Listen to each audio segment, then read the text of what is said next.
Hello, students. I welcome you in the ninth session of statistics by Maruti Motherland Online Education. Dear students, અત્યાર સુધી આપણે 22 ઉદાહરણોનો અભ્યાસ કરી લીધો છે. વિવિધ પ્રકારના દાખલાઓ આપણે જોયા અને એની વિવિધ પદ્ધતિઓ, સૂત્રો બધાનો અભ્યાસ કર્યો. એ ખૂબ જ જરૂરી હતા.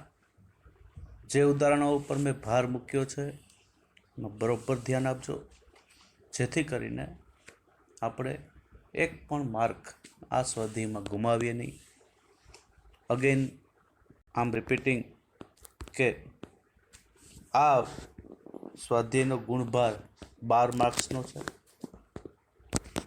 અને મોટા દાખલાઓ જે 5 માર્ક્સના પૂછાય છે એમાં પણ આપણે જરાક પણ ભૂલ ન પડે એનું ધ્યાન રાખશું. ઉદાહરણ નંબર 23 સહેલું છે પણ ઓફ ધ ટ્રેક છે એવું કહી શકતો. અત્યાર સુધીના કોઈ પણ દાખલાઓ આપણે નથી જોયા એવો આ દાખલો છે. હવે તમે ખાલી ઉદાહરણ 23 અને એને લગતા 2 દાખલાઓ છે. વિભાગ સીમાં લગભગ 8મો દાખલો છે અને વિભાગ ઈમાં 7મો દાખલો છે.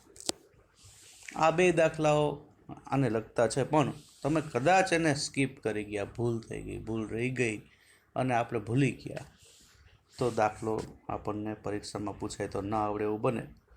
તો આપણે એવું ન બને એટલા માટે ખાસ જોવાનું છે. હું ટકોર કરું છું ખાસ શબ્દથી. આપ ઉદાહરણ 23ને બરોબર ધ્યાનથી જુઓ. સહેલું છે પણ I have sad before of the track છે, કંઈક નવું છે, જુદું છે. બરોબર ધ્યાન આપો. સ્ક્રીન ઉપર આપણે પહેલાં વાંચન કરશું અને ત્યારબાદ એને કેવી રીતે ગણ્યું છે જોશું. ઉદાહરણ 23. એક શહેરના કામદાર વર્ગના સરેરાશ માસિક વેતન અને જીવન નિર્વાહ ખર્ચના સૂચકાંક આધાર વર્ષ કયો લીધો છે 2001 અંગેની નીચેની માહિતી પરથી તેમના વાસ્તવિક વેતનની ગણતરી કરો. વર્ષ 2001ને આધાર વર્ષ ગણી 2015 માટે નાણાંની ખરીદ શક્તિ શોધો અને આ પરિણામનું શું મહત્વ છે તે જણાવો. આપેલું છે શું એ જુઓ. વર્ષ 2010, 2011, 12, 13, 14 અને 15 આ બધામાં સરેરાશ માસિક વેતન એનું કેટલું એ તમને આપી દીધું છે. સાથે સાથે આપ્યા છે જીવન નિર્વાહ ખર્ચના સૂચકાંક. જુઓ, દર વર્ષે જીવન નિર્વાહ ખર્ચનો સૂચકાંક સામાન્ય રીતે જુઓ તો વધતો જતો જોવા મળે છે. વધતો જતો જોવા મળ્યો સૂચકાંક એનો અર્થ એવો થયો કે લોકોને જીવન નિર્વાહ ચલાવવા માટે જે ખર્ચ કરવો પડે છે એ ખર્ચ સતત વધતો જતો જોવા મળે છે. તો એનું વેતન છે એ પ્રમાણમાં વધવું જોઈએ. એ પ્રમાણમાં વેતન વધે છે કે નહીં એ જોવું પડે. કારણ કે જેમ જેમ ખર્ચ વધતો જાય એમ નાણાંની ખરીદ શક્તિ ઘટતી હોય છે. એ બાબત અહીંયા ચર્ચામાં લેવાની છે. એ બાબતને અહીંયા સમજવામાં. તો જીવન નિર્વાહ ખર્ચના સૂચકાંકો આપેલા છે. તમને પૂછ્યું છે શું? તો સૌથી પહેલાં તમને પહેલો પ્રશ્ન એમ કીધું છે કે તેમના વાસ્તવિક વેતનની ગણતરી કરો. વાસ્તવિક વેતનનું સૂત્ર તમને ના આવડતું હોય તો આ દાખલો આપણે ગણી શકીએ નહીં. વેતન આપેલું છે અને જીવન નિર્વાહ ખર્ચના સૂચકાંકો આપ્યા છે. એના ઉપરથી વાસ્તવિક ખરેખર એને કેટલું વેતન મળતું કહેવાય એ આપણે મેળવી દેવાનું છે.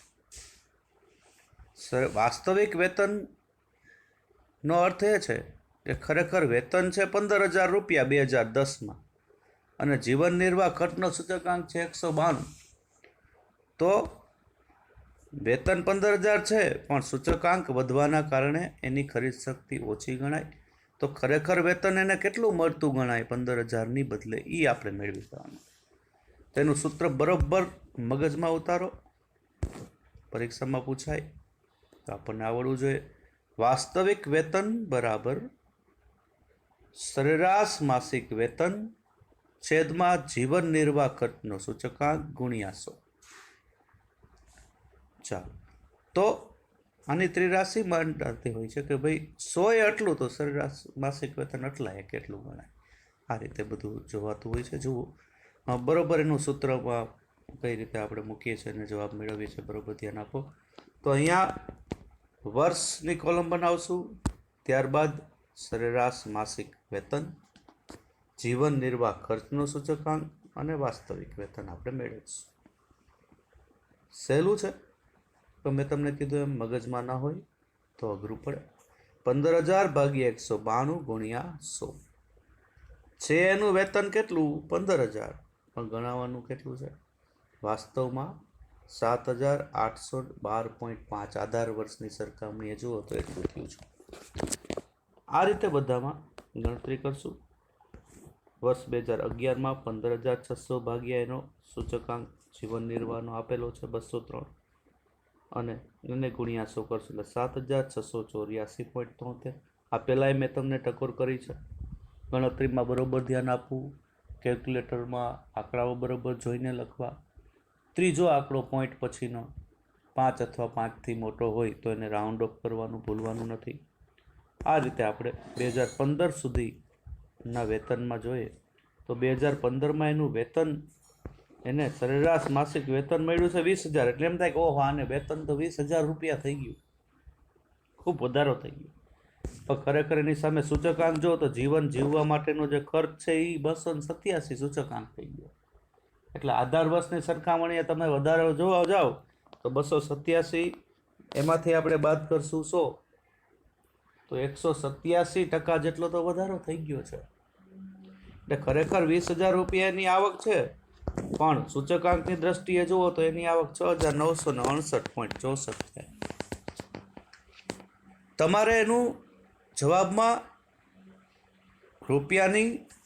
રૂપિયામાં નાણાંની ખરીદ શક્તિ મેળવી દેવાની છે.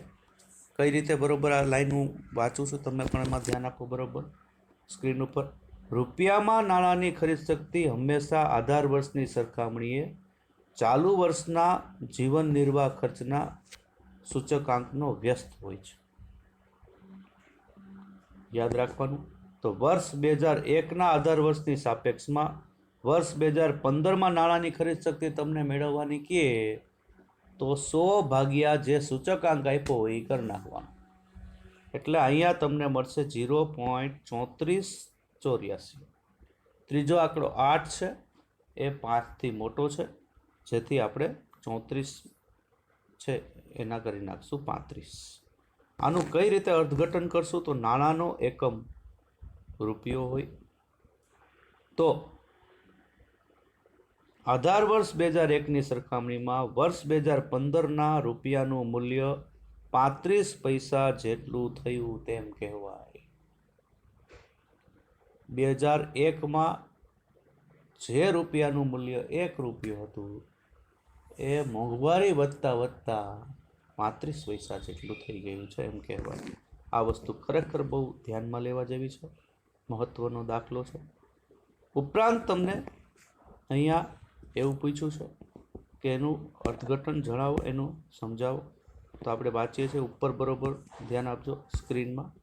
આમ આ વર્ગના કામદાર આધાર વર્ષ 2001ના સરેરાશ માસિક વેતન કરતાં વર્ષ 2015માં સરેરાશ માસિક વેતન રૂપિયામાં ધરાવે છે, પરંતુ ખરેખર કેટલા રૂપિયામાં ધરાવે છે? તો ભાઈ જે રૂપિયા ધરાવે છે ટૂંકમાં 2015માં એના 20,000 રૂપિયા છે, પણ ખરેખર એને વેતન છે એની સરખામણીમાં કેટલું મળે છે?